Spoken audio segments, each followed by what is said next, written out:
नमस्कार दोस्तों, स्वागत है आप सभी का आपके यूट्यूब चैनल एसटी पॉइंट पर। तो आज हम देखने वाले हैं पॉलिटी के इंपॉर्टेंट क्वेश्चन और ऑब्जेक्टिव टाइप सभी। तो इसकी सीरीज स्टार्ट हो चुकी है। आज की ये पहली वीडियो है पॉलिटी की, और ऐसी ही वीडियो लगातार बनती रहेंगी। जितने भी पॉलिटी के इंपॉर्टेंट ऑब्जेक्टिव क्वेश्चन हैं वो सभी आपको बताए जाएंगे। ये सभी एग्जाम के लिए इंपॉर्टेंट क्वेश्चन है। तो इस वीडियो में आपको 53 क्वेश्चन मिलेंगे। इसकी पीडीएफ का लिंक आपको डिस्क्रिप्शन में मिल जाएगा, वहाँ से आप पीडीएफ भी डाउनलोड कर सकते हैं।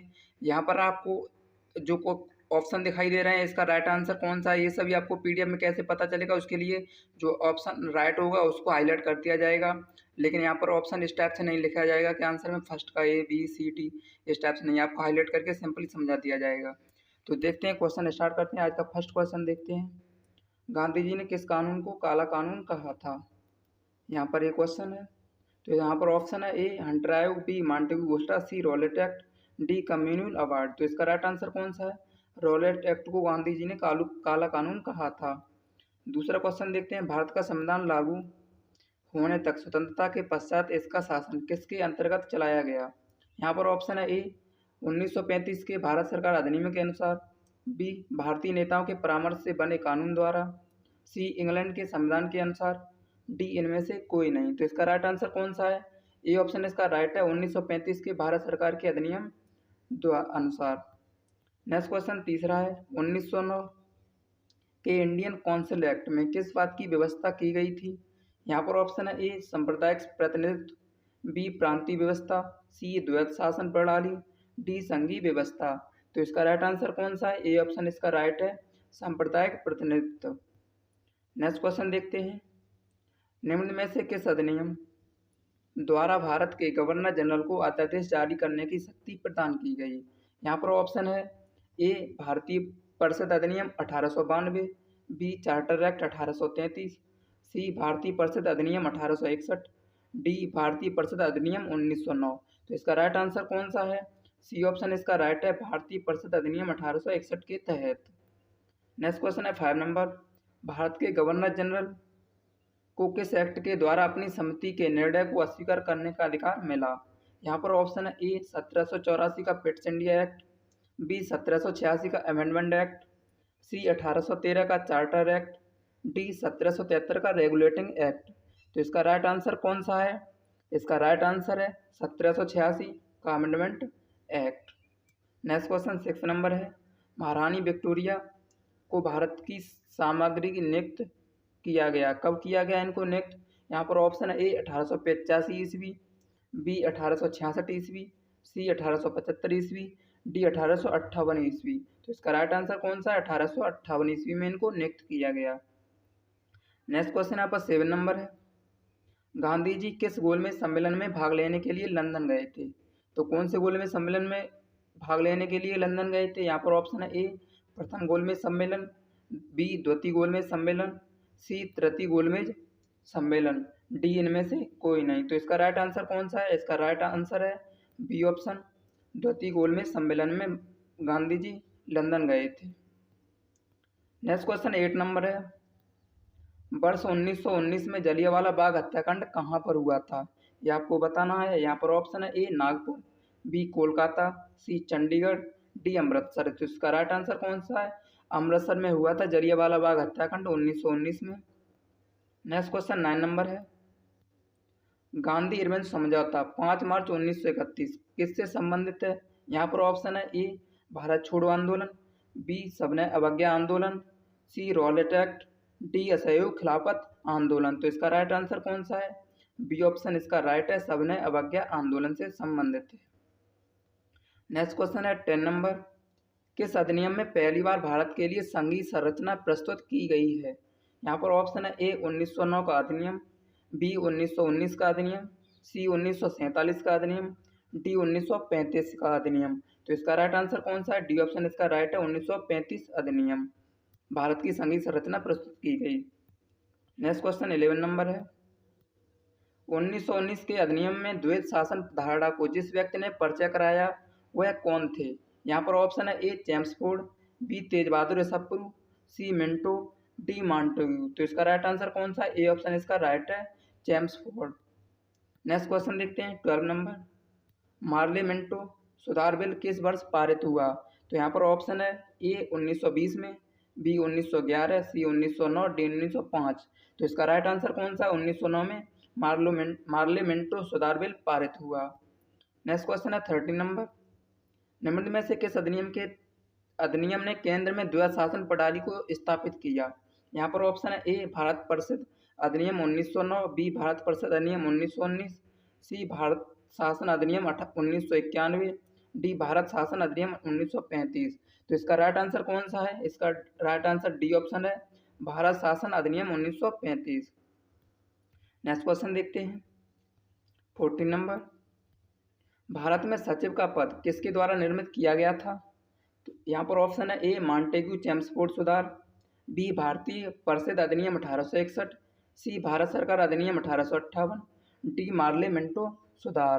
तो इसका राइट आंसर कौन सा है? सी ऑप्शन इसका राइट है, भारत सरकार अधिनियम 1858। नेक्स्ट क्वेश्चन देखते हैं 15 नंबर।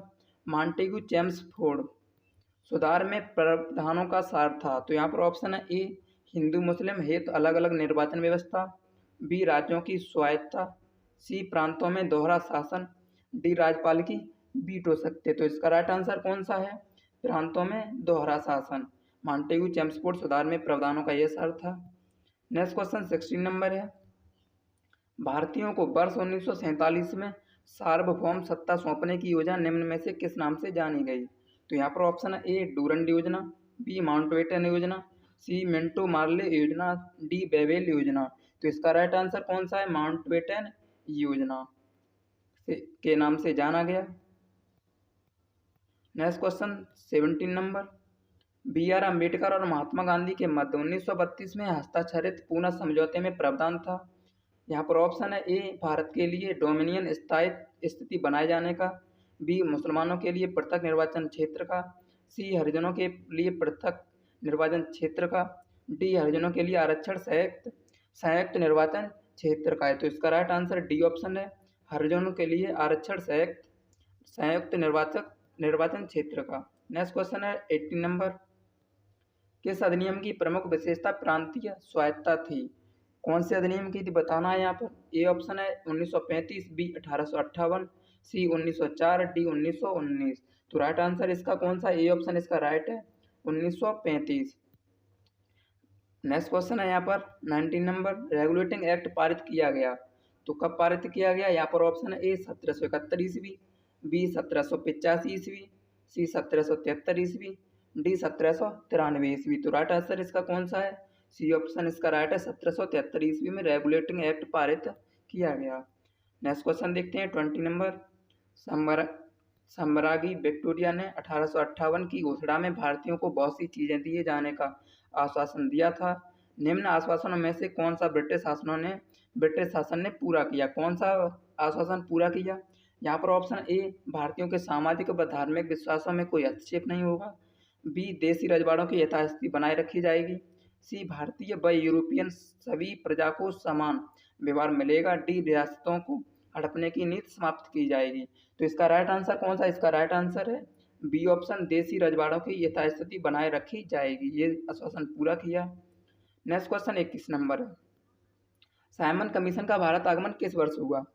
तो यहाँ पर बताना आपको किस वर्ष हुआ। यहाँ पर ऑप्शन दिए गए ए 1928, बी 1919, सी 1925, डी 1930। तो इसका राइट आंसर कौन सा है? इसका राइट आंसर है 1928 ईस्वी में। नेक्स्ट क्वेश्चन देखते हैं 22 नंबर। निम्न में से किस अधिनियम के तहत बिना मुकदमा और दोष सिद्धि के ही विधि न्यायालय में किसी भी व्यक्ति को कैद करने का प्राधिकार सरकार को दिया गया था?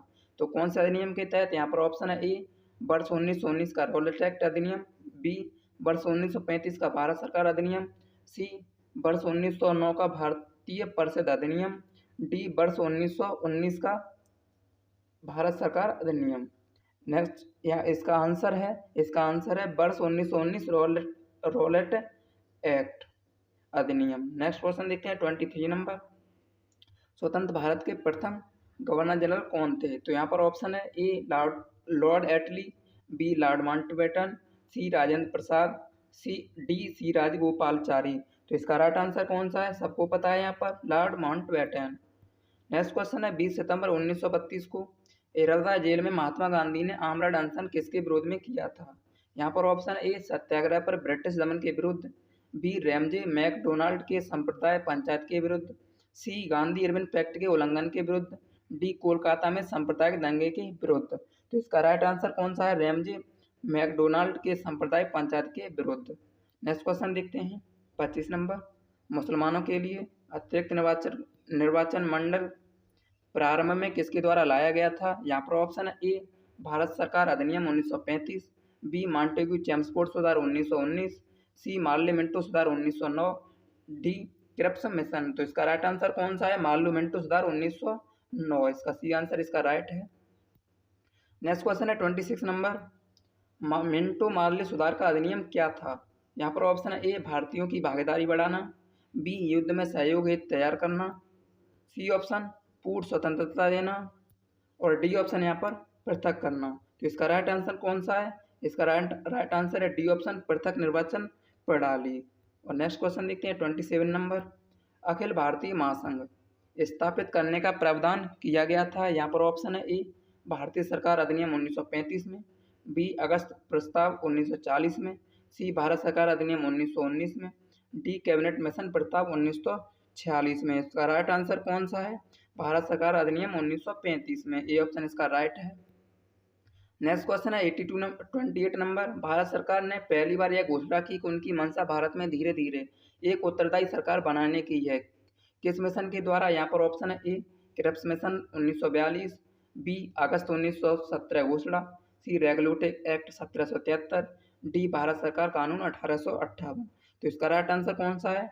अगस्त 1917 घोषणा। इसके तहत इन्होंने इनकी मंशा थी कि धीरे धीरे उत्तरदायी सरकार बनाने की भारत में। नेक्स्ट क्वेश्चन देखते हैं 29 नंबर, भारत में जब क्रिप्स मिशन आया उस समय भारत का वायसराय कौन था? यहाँ पर ऑप्शन है A Lord Wellington, B Lord एम्सर्ट, C Lord Wellesley, और डी लॉर्ड लिनलिथगो। तो इसका राइट आंसर कौन सा है? इसका राइट आंसर है लॉर्ड लिनलिथगो। इसका ये राइट आंसर है। नेक्स्ट क्वेश्चन देखते हैं 30 नंबर, वर्ष 1932 में अखिल भारतीय हरिजन संघ के संस्थापक कौन थे? यहाँ पर ऑप्शन है ए डॉक्टर भीमराव अम्बेडकर, बी विनोबा भावे, सी महात्मा गांधी, और डी जगजीवन राम। तो इसका राइट आंसर कौन सा है? महात्मा गांधी थे हरिजन संघ के संस्थापक।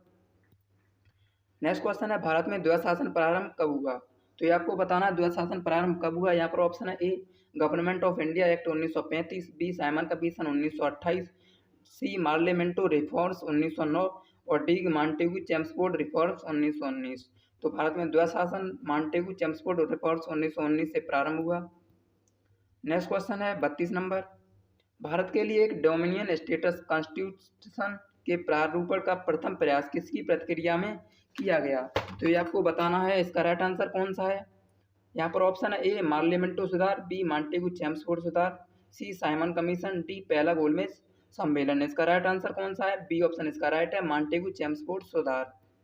नेक्स्ट क्वेश्चन यहाँ पर है, निम्न में से किसने सभी तीनों गोलमेज सम्मेलन में भाग लिया? यहाँ पर ऑप्शन है ए राजेंद्र प्रसाद ने, बी जवाहरलाल नेहरू ने, C B doctor Bhimrao Ambedkar ने, डी वल्लभ भाई पटेल ने। तो किसने लिया? भीमराव अम्बेडकर ने। ये आंसर सबको पता है। नेक्स्ट क्वेश्चन देखते हैं, किस गवर्नर के कार्यकाल के दौरान 1921 ईस्वी में कोलकाता में विक्टोरिया मेमोरियल हॉल का निर्माण पूरा हुआ? तो किसके कार्यकाल में पूरा हुआ था? ये यहाँ पर option A Elgin, B Curzon, C Reading, और डी मिंटो। तो इसका राइट आंसर कौन सा है? रीडिंग गवर्नर थे, इनके कार्यकाल में विक्टोरिया मेमोरियल हॉल का निर्माण पूरा हुआ था। नेक्स्ट क्वेश्चन है, नागरिक सेवाओं के लिए प्रतियोगी परीक्षा प्रणाली को सिद्धांत स्वीकार किया गया, कब स्वीकार किया गया? यहाँ पर ऑप्शन है ए 1882 में, बी 1833 में, सी 1858 में, डी 1853 में। तो इसका राइट आंसर कौन सा है? डी ऑप्शन इसका राइट है, 1853 में। नेक्स्ट क्वेश्चन देखते हैं, भारत में सिविल सेवा का सूत्रपात किसने किया? तो यहाँ पर ऑप्शन है A Lord Wellesley, B Lord Cornwallis, C Lord Curzon, D Lord Dalhousie. तो इसका राइट आंसर कौन सा है? सबको पता है, लॉर्ड कॉर्नवालिस। नेक्स्ट क्वेश्चन है यहाँ पर, निम्न में से किसके अंतर्गत भारत में सर्वप्रथम सर्वोच्च न्यायालय की स्थापना हुई? यहाँ पर ऑप्शन है ए भारतीय संविधान, B regulatory act 1773, C charter act 1853, D Bharat सरकार अधिनियम 1935। तो इसका राइट आंसर कौन सा है? Regulatory act 1773। नेक्स्ट क्वेश्चन देखते हैं, मॉन्टेग्यू चेम्सफोर्ड की रिपोर्ट आधार बनी, कब किसके तहत बनी? तो यहाँ पर ऑप्शन ए भारत सरकार अधिनियम 1919, बी भारत सरकार अधिनियम 1909, सी भारत सरकार भारतीय स्वतंत्रता अधिनियम 1947, डी भारत सरकार अधिनियम 1935। तो इसका राइट आंसर कौन सा है? भारत सरकार अधिनियम 1919, ये ऑप्शन इसका राइट है। नेक्स्ट क्वेश्चन देखते हैं। ब्रिटिश इंडिया के निम्नलिखित में से किस एक अधिनियम ने सामूहिक कार्य चालन के स्थान पर विभागीय पद्धति द्वारा वायसराय की कार्यकारी परिषद पर उनके प्राधिकारों को बल प्रदान किया? तो यहाँ पर एक क्वेश्चन बताना है, इसका ऑप्शन दिए गए हैं। Government of India act 1858, B Indian council act 1909, C Indian council act 1861, D Indian council act 1892। तो इसका राइट आंसर कौन सा है? Indian council act 1861, C option इसका राइट है। नेक्स्ट क्वेश्चन देखते हैं। किस अधिनियम ने भारतवासियों को अपने देश के प्रशासन में कुछ हिस्सा लेना संभव किया? किसके तहत हिस्सा लेना संभव किया? यहाँ पर ऑप्शन है A Indian council act 1861, B charter act 1853, C government of India 1858, D charter act 1833। तो इसका राइट आंसर कौन सा है? इसका राइट आंसर है government of India act 1858, C option इसका राइट है। नेक्स्ट क्वेश्चन देखते हैं। 1935 के भारत सरकार अधिनियम की कौन सी एक विशेषता नहीं थी? यहाँ पर ऑप्शन ए द्विसदनीय विधानमंडल, बी केंद्र के साथ ही राज्यों में द्वैध शासन, सी एक अखिल भारतीय संघ, डी प्रांतीय स्वायत्ता। तो इसका राइट आंसर कौन सा है? इसका राइट आंसर है केंद्र के साथ ही राज्यों का द्वैध शासन, बी ऑप्शन इसका राइट है। नेक्स्ट क्वेश्चन देखते हैं। भारत में साइमन कमीशन के बहिष्कार का मुख्य कारण क्या था? यहाँ पर ऑप्शन है ए भारत सभापति ब्रिटिश लिबरल पार्टी का था, बी सभी सदस्य अंग्रेज थे, सी समय से पूर्व नेतृत्व, डी गांधी जी का असहयोग आंदोलन। इस क्वेश्चन का आंसर सभी को पता है, सभी सदस्य अंग्रेज थे। नेक्स्ट क्वेश्चन यहाँ पर देखते हैं। किसने कहा था मेरी पीठ पर किया जाने वाला प्रहार ब्रिटिश साम्राज्य के ताबूतों में कील सिद्ध होगी? तो यहाँ पर ऑप्शन है ए बाल गंगाधर तिलक, बी लाला लाजपत राय, सी भगत सिंह, डी चंद्रशेखर आजाद। तो राइट आंसर इसका कौन सा है? लाला लाजपत राय। नेक्स्ट क्वेश्चन देखते हैं। निम्न में से कौन सा गोलमेज सम्मेलन 1932 में हुआ? तो ये आपको बताना है। गोलमेज सम्मेलन 1932 में हुआ तो कौन सा हुआ? ये तीसरा हुआ था। पहला कब हुआ था? पहला हुआ था 1930 में, प्रथम गोलमेज सम्मेलन 1930 में, और दूसरा 1931 में, और तीसरा कब हुआ? 1932 में। ये गोलमेज सम्मेलन हुए थे। नेक्स्ट क्वेश्चन देखते हैं। रोलेट एक्ट का लक्ष्य क्या था? यहाँ पर ऑप्शन है ए प्रेस स्वतंत्रता पर प्रतिबंध लगाना, बी खिलाफत आंदोलन का दमन, सी बिना मुकदमा चलाए बंदी बनाना और मुकदमे की सुनवाई संक्षिप्त प्रक्रिया द्वारा, डी खिलाफत आंदोलन का दमन। तो इसका राइट आंसर कौन सा है? सी ऑप्शन इसका राइट है, बिना मुकदमा चलाए बंदी बनाना और मुकदमे की सुनवाई संक्षिप्त प्रक्रिया द्वारा। नेक्स्ट क्वेश्चन देखते हैं। ब्रिटिश ने भारतीय स्वतंत्रता कब से लागू कर दिया? ब्रिटिश ने भारत में प्रांतीय स्वतंत्रता कब से लागू कर दिया? यहाँ पर ऑप्शन है A Indian council act 1892, B Bharat सरकार अधिनियम 1935, C Morley Minto reform act 1909, D Montagu Chelmsford reforms 1919। तो इसका राइट आंसर कौन सा है? इसका राइट आंसर बी ऑप्शन है, भारत सरकार अधिनियम 1935। ब्रिटिश सरकार ने भारत में प्रांतीय स्वतंत्रता लागू कर दी थी। नेक्स्ट क्वेश्चन यहाँ पर है। किस अधिनियम के तहत लॉर्ड कॉर्नवालिस को अपने काउंसिल के फैसले को रद्द करने का अधिकार मिला था? यहाँ पर ऑप्शन है ए 1786 का एक्ट, बी रेगुलेटिंग एक्ट 1773, सी 1813 का चार्टर एक्ट, डी 1793 का चार्टर एक्ट। तो इसका राइट आंसर कौन सा? 1786 का एक्ट, इसका ए ऑप्शन राइट है। नेक्स्ट क्वेश्चन देखते हैं। किस एक्ट के तहत भारत के गवर्नर जनरल को अध्यादेश जारी करने की शक्ति प्रदान की गई? यहाँ पर ऑप्शन है A Indian council act 1892, B charter act 1833, C Indian council act 1909, D Indian council act 1861। तो इसका राइट आंसर कौन सा है? इसका राइट आंसर है D option, Indian council act 1861 के तहत भारत के गवर्नर जनरल को अध्यादेश जारी करने की शक्ति प्रदान की गई। नेक्स्ट क्वेश्चन है 49 नंबर। स्वतंत्र भारत का अंतिम गवर्नर जनरल कौन था? यहाँ पर ऑप्शन है ए सी राजगोपालचारी, बी लॉर्ड कैनिंग, सी Rajendra Prasad, D Lord Mountbatten. तो इसका राइट आंसर कौन सा है? इसका राइट आंसर है ए ऑप्शन, सी राजगोपालचारी स्वतंत्र भारत के अंतिम गवर्नर जनरल थे। नेक्स्ट क्वेश्चन है यहाँ पर 50 नंबर। 1935 के भारतीय अधिनियम द्वारा प्रस्तावित फेडरल यूनियन में राष्ट्रीय प्रांतों को शामिल करने के पीछे अंग्रेजों की असली मंशा क्या थी? यहाँ पर ऑप्शन है ए, अंग्रेजों द्वारा समस्त राष्ट्रीय प्रांतों के संपूर्ण राजनीतिक और प्रशासनिक अधिग्रहण को अंततः तक प्रभावी बनाना। बी, राष्ट्रीय प्रांतों पर और अधिक व प्रत्यक्ष राजनीतिक व प्रशासनिक नियंत्रण करना। बी, सी, उपनिवेश और प्रशासन में राजाओं को सक्रिय रूप से शामिल करना। डी, राष्ट्रीय नेताओं के साम्राज्यवाद विरोधी सिद्धांतों को व्यर्थ करने के लिए राजाओं का इस्तेमाल करना। तो इसका राइट आंसर कौन सा है? डी ऑप्शन इसका राइट है। राष्ट्रवादी नेताओं के साम्राज्यवाद विरोधी सिद्धांतों को व्यर्थ करने के लिए राजाओं का इस्तेमाल करना, ये अंग्रेजों की असली मंशा थी भारत 1935 के भारत अधिनियम द्वारा प्रस्तावित फेडरल यूनियन में। ठीक, और नेक्स्ट क्वेश्चन देखते हैं। बम्बई, मद्रास और कोलकाता में उच्च न्यायालय की स्थापना कब हुई? तो ये कब हुई थी? 1861 में। ये ऑप्शन इसका राइट है। नेक्स्ट क्वेश्चन देखते हैं। निम्न में से किस गवर्नर जनरल ने भारत की प्रसिद्ध विद्यवाद सिविल सेवा का सृजन किया, जो कालांतर में भारतीय सिविल सेवा के नाम से जानी गई? यहाँ पर इसका ऑप्शन है A, William Bentinck, B, Warren Hastings, C, lord Cornwallis, D, Wellesley. तो इसका राइट आंसर कौन सा है? सी ऑप्शन इसका राइट है, लॉर्ड कॉर्नवालिस। इन्होंने भारतीय सिविल सेवा स्टार्ट की थी। Next question. भारत में ब्रिटेन के सभी संवैधानिक प्रयोगों में सबसे कम समय तक चला कौन सा एक्ट चला? यहाँ पर ये ऑप्शन है 1892 का इंडियन काउंसिल एक्ट, बी 1919 का गवर्नमेंट ऑफ इंडिया एक्ट, सी 1861 का इंडियन काउंसिल एक्ट, डी 1909 का इंडियन काउंसिल एक्ट। तो इसका राइट आंसर कौन सा है? डी ऑप्शन इसका राइट है, इंडियन 1919 का Indian council act. Thanks guys, इस वीडियो में इतने ही क्वेश्चन थे। इस फर्स्ट वीडियो थी ये मेरी पॉलिटी की, और इसके आगे कुछ और बनाई जाएंगे वीडियो। जितने भी इंपॉर्टेंट क्वेश्चन है पॉलिटी के बुलाए जाएंगे सीरीज में। अगर आपने हमारा चैनल सब्सक्राइब नहीं किया है तो कर लीजिए, और इस वीडियो को ज़्यादा से ज़्यादा शेयर कीजिए, जिससे सभी बच्चे यहाँ जुड़ सकें। Thanks guys.